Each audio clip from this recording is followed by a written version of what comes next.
بسم اللہ الرحمن الرحیم۔ قرب الہی کی راہیں۔ خطبہ جمعہ سیدنا حضرت خلیفۃ المسیح ثانی رضی اللہ تعالیٰ عنہ، فرمودہ 26 مئی سن 1922۔ آج میں یہ بھی بتاتا ہوں کہ یہ آیت قرب الہی کا ذریعہ ہے۔ چنانچہ فرمایا ہے، اے محمد صلی اللہ علیہ وسلم، جب تجھ سے سوال کریں میرے بندے میرے متعلق تو میں قریب ہوں۔ اس آیت میں روحانی ترقی کا پہلا باب بیان کیا گیا ہے۔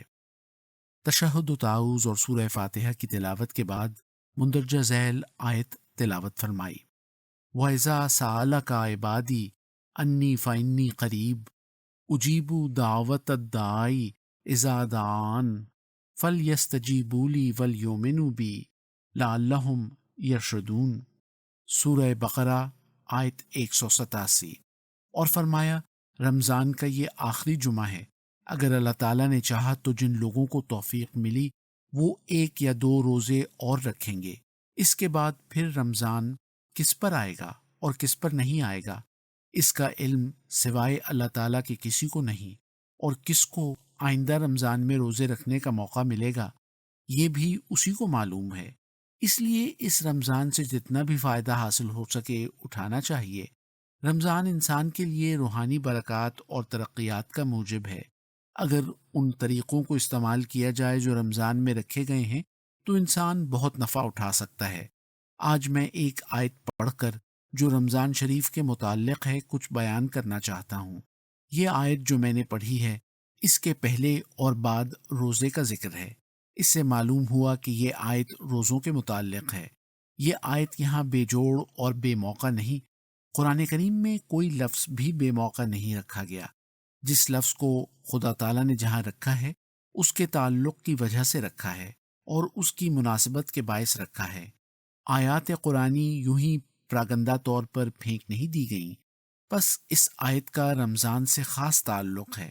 میں نے اس کی طرف اشارہ بھی کیا تھا۔ آج ایک اور بات بیان کرنا چاہتا ہوں۔ رسول کریم صلی اللہ علیہ وسلم فرماتے ہیں، اللہ تعالیٰ فرماتا ہے کہ ہر ایک نیکی کا کچھ بدلہ ہے، لیکن روزے کا بدلہ میں خود ہوں۔ یعنی ہر ایک نیکی کا بدلہ اللہ تعالیٰ دیتا ہے، لیکن روزے کے بدلے میں خود اللہ تعالیٰ ملتا ہے۔ یہ جو کچھ رسول کریم صلی اللہ علیہ وسلم نے فرمایا ہے اپنے پاس سے نہیں فرمایا، بلکہ اس آیت سے استدلال کر کے فرمایا ہے۔ آپ صلی اللہ علیہ وسلم کو الگ بھی علم ہوگا، مگر وہ اسی آیت کے ماتحت تھا۔ اس آیت میں بتایا گیا ہے کہ روزے دار جو بھوک پیاس کی تکلیف اٹھاتے ہیں تو اس لیے اٹھاتے ہیں کہ خدا کو پائیں، خدا کا پتہ معلوم کریں۔ میں نے پہلے کئی بار بتایا کہ یہ آیت ہمیں بتاتی ہے کہ رمضان میں دعائیں بہت قبول ہوتی ہیں، اس لیے یہ آیت قبولیت دعا کے ذرائع میں سے ہے۔ لیکن آج میں یہ بھی بتاتا ہوں کہ یہ آیت قرب الہی کا ذریعہ ہے۔ چنانچہ فرمایا ہے، وَإِذَا سَأَلَكَ عِبَادِي أَنِّي فَإِنِّي قَرِيبٌ۔ اے محمد صلی اللہ علیہ وسلم، اذا سألک عبادی، جب تجھ سے سوال کریں میرے بندے میرے متعلق تو میں قریب ہوں۔ اس آیت میں روحانی ترقی کا پہلا باب بیان کیا گیا ہے۔ انسان پہلا قدم جو خدا کی طرف اٹھاتا ہے اس میں 3 تبدیلیاں ہوتی ہیں۔ جب تک یہ تینوں تغیر نہ ہوں اللہ تعالیٰ کا قرب حاصل نہیں ہو سکتا۔ ہاں، اگر یہ تغیر پیدا ہو جائیں تو قرب الہی حاصل ہو جاتا ہے۔ وہ 3 تغیر یہ ہیں۔ اول، خدا تعالیٰ کے متعلق سوال پیدا ہو کہ خدا کو ملوں۔ جب یہ خواہش ہو تو کامیابی کے راستے کھلتے ہیں، لیکن ہزارہا انسان پیدا ہوتے ہیں اور مر جاتے ہیں، ان کے دل میں کوئی خواہش پیدا نہیں ہوتی، بلکہ جن کے دل میں یہ خواہش پیدا ہو ان پر ہنستے ہیں کہ کس خیال میں پڑتے ہیں۔ یہ شقاوت کی علامت ہے۔ ایسے شخص کیا فائدہ اٹھا سکتے ہیں؟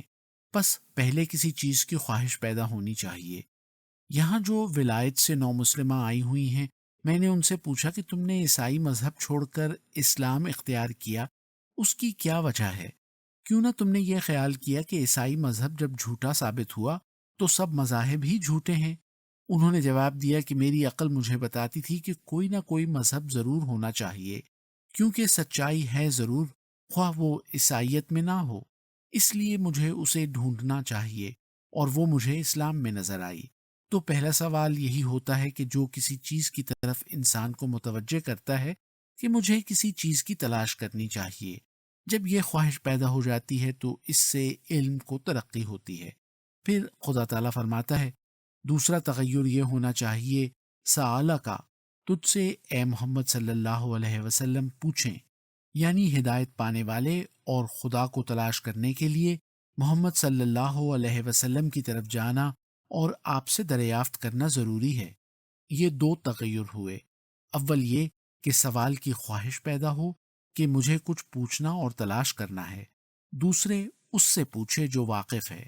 جس طرح بیمار کے تندرستی پانے کے لیے ضرورت ہے کہ وہ جان لے کہ وہ بیمار ہے، اور دوسرے یہ کہ اس ڈاکٹر کے پاس جائے جو اعلیٰ درجے کا تجربہ کار ہو۔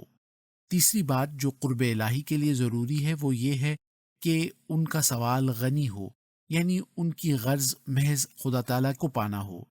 کئی اغراض کے ماتحت لوگ مذہب میں داخل ہوتے ہیں، بعض لوگ محض ایک جماعت میں منسلک ہونے کے لیے، بعض اخلاق فاضلہ کے لیے، بعض معاشرے یا تمدن کے خیال سے، مگر یہاں فرمایا کہ ان کا سوال محض خدا تعالیٰ کی ذات کے بارے میں ہو کہ خدا کس طرح مل سکتا ہے۔ اس وقت بارش اتر آئی ہے، حضور نے سلسلہ کلام چھوڑ کر فرمایا، بارش ہے تو بے شک آگے کو ہو جاؤ۔ پھر فرمایا، پس مذہب دوسرے اغراض کے لیے نہیں بلکہ محض خدا کے لیے اختیار کیا جائے۔ ہاں، اگر دوسرے فوائد حاصل ہو جائیں تو ہو جائیں، مذہب سے غرض دوسرے فوائد نہیں ہونے چاہیے بلکہ محض خدا ہونا چاہیے۔ یہ پہلا مقام ہے جو قرب الہی میں حاصل کرنا ضروری ہے۔ یاد رکھو، عربی زبان کا قاعدہ ہے کہ جب اذا کے بعد فے آتی ہے تو اس کے معنی ہوتے ہیں کہ پہلے کام کے نتیجے سے یہ ہوگا۔ پس فإنی قریب کے یہ معنی نہیں ہیں کہ پس اللہ قریب ہے، بلکہ یہ بھی ہیں کہ جب یہ تین باتیں جمع ہو جائیں، یعنی سوال کریں کہ ہمیں خدا کی جستجو کی ضرورت ہے، پھر تجھ سے سوال کریں اور میری ذات کے لیے کریں، فلاسفروں، سائنسدانوں سے یا عیسیٰ یا موسیٰ سے نہیں، بلکہ تیرے پاس آئیں، قرآن کے پاس آئیں، احادیث میں ڈھونڈیں یا تیرے خلفاء کے پاس آئیں۔ تیسری بات یہ ہے کہ خدا تعالیٰ کے متعلق دریافت کریں کہ خدا کیوں کر مل سکتا ہے۔ فرمایا، جب یہ تغیرات ہو جائیں تو اس کا نتیجہ ہوتا ہے میں اس کے قریب ہو جاتا ہوں۔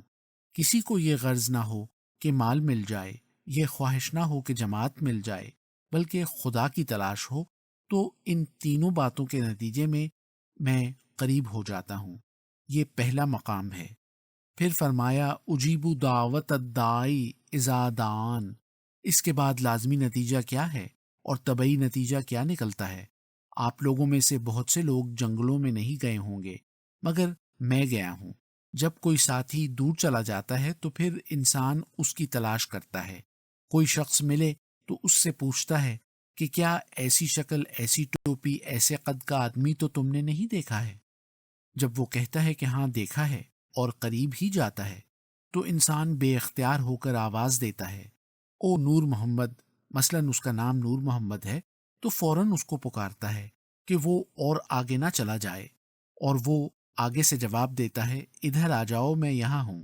اسی طرح جب خدا سے ملنے کی خواہش انسان میں پیدا ہوتی ہے تو وہ رسول کریم صلی اللہ علیہ وسلم سے پوچھتا ہے، یعنی جب انسان کے دل میں خدا کے پانے کی خواہش ہوتی ہے اور وہ پوچھ بھی لیتا ہے کہ کیا وہ مل سکتا ہے، تو وہ بے اختیار کہتا ہے، خدایا میں تیرا قرب چاہتا ہوں، تجھ سے ملنا چاہتا ہوں۔ پھر خدا تعالیٰ کی طرف سے کہا جاتا ہے کہ ادھر آ جاؤ۔ اسی کے متعلق فرمایا، میں پکارنے والوں کی آواز کا جواب دیتا ہوں۔ یہ دوسرا قرب ہوا۔ پہلا تو یہ تھا کہ انسان اس کی تلاش میں جا رہا تھا، دوسرا یہ ہے کہ خدا کی طرف سے کہا جاتا ہے کہ اے ڈھونڈنے والے، ادھر آؤ، میں یہاں ہوں۔ پھر کیا ہوتا ہے؟ فرمایا، اس پر ٹھہر نہ جاؤ، بلکہ فَلْيَسْتَجِيبُوا لِي وَلْيُؤْمِنُوا بِي لَعَلَّهُمْ يَرْشُدُونَ۔ جیسا کہ پیچدار راستوں میں قاعدہ ہوتا ہے کہ تم جس کو تلاش کرتے ہو وہ تمہاری آواز سن لیتا ہے، تو وہ تمہیں بتاتا ہے اس راستے سے آنا، اس طرف کو آنا، فلاں درخت کے نیچے سے آنا، اسی طرح اللہ تعالیٰ بھی اپنے ملنے کی ترکیبیں بتلاتا ہے جن پر چل کر انسان کو اللہ تعالیٰ کا قرب حاصل ہوتا ہے۔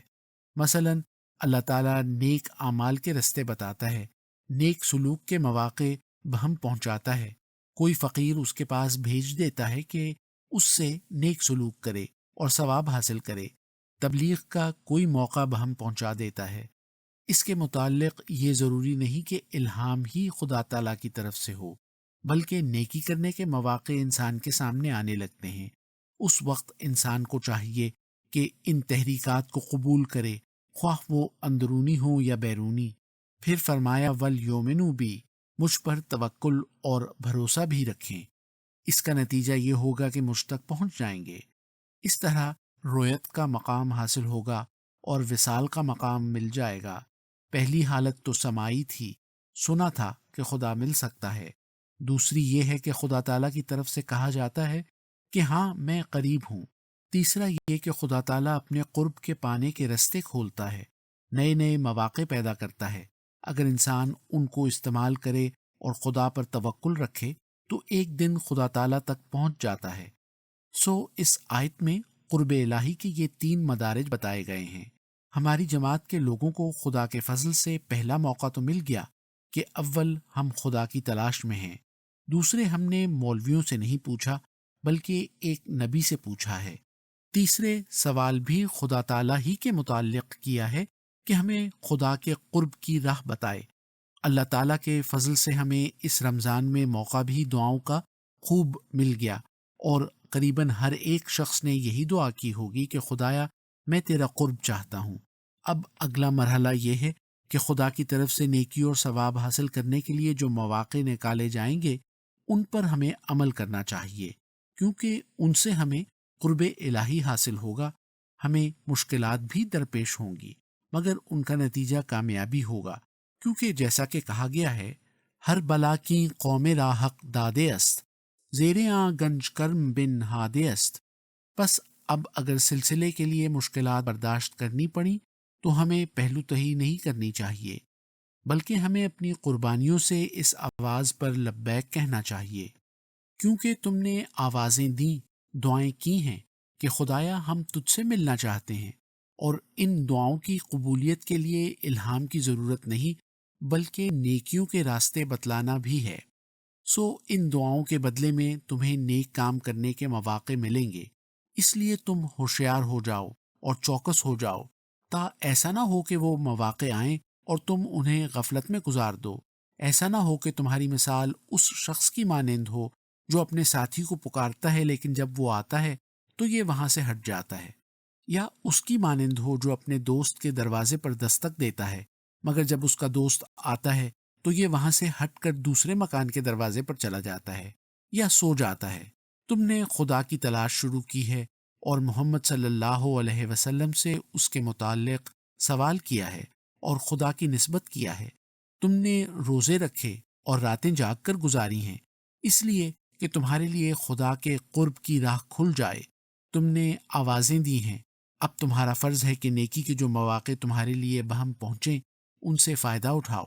خدا کے بندوں سے حسن سلوک کرو، تبلیغ کے لیے اگر مال کی ضرورت ہو تو دو، دین کے لیے اگر وقت کی ضرورت پیش آئے تو دو، اگر جان کی ضرورت پڑے تو دو، اور اگر دین کی خاطر عزت بھی قربان کرنی پڑے تو کرو، اور ہر ایک نیک تحریک کو قبول کرو۔